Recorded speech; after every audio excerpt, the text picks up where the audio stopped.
Un voyageur en provenance du Nigeria a été arrêté par les autorités douanières alors qu'il tentait de faire passer une somme conséquente en devises européennes dissimulée sous ses vêtements. L'individu rusé avait ingénieusement caché les billets. Cependant, il n'a pas pu échapper à la vigilance du bureau de surveillance du territoire douanier dirigé par le colonel Marcelin Laourou. Arrivé au niveau de la frontière, l'individu a laissé tomber son moyen de transport et a pris un taxi, un transport en commun, pensant qu'avec ça, on ne pouvait pas le prendre.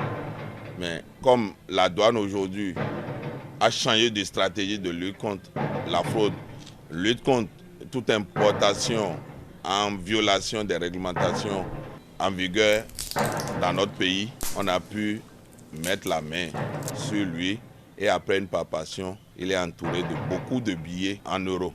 Face à la lutte contre le terrorisme, le banditisme et autres, le Bénin, comme les autres pays de l'UEMOA, encadre désormais la manipulation et la circulation de l'argent.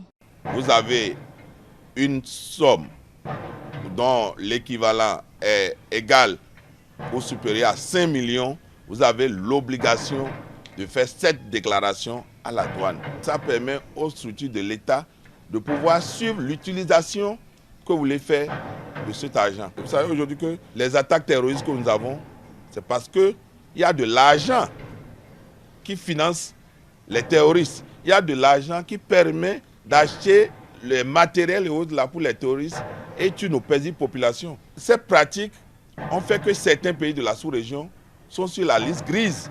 Et quand on dit que vous êtes sur la liste grise, ce n'est pas bon pour le pays. L'individu interpellé lors de l'opération de contrôle par les autorités douanières s'expose désormais à des poursuites judiciaires déjà enclenchées.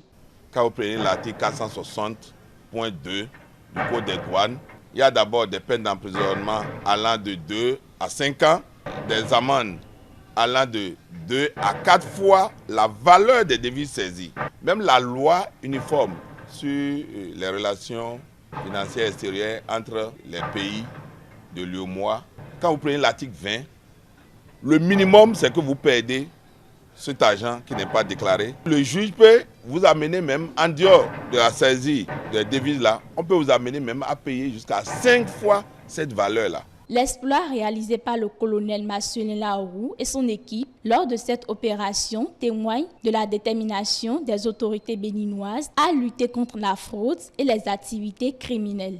Depuis 2016 à aujourd'hui, il faut être malhonnête pour ne pas reconnaître qu'il y a beaucoup de changements au niveau de la douane, en matière de gouvernance, en matière d'éthique et autres. Nous remercions tous ceux qui nous aident à atteindre les objectifs qui nous sont fixés pour le bonheur de nos populations. À travers l'intervention de ces services douaniers, le Bénin démontre ainsi son respect des engagements pris en tant que membre de l'UEMOA dans cette organisation régionale où la rigueur s'applique de manière uniforme à tous les États membres.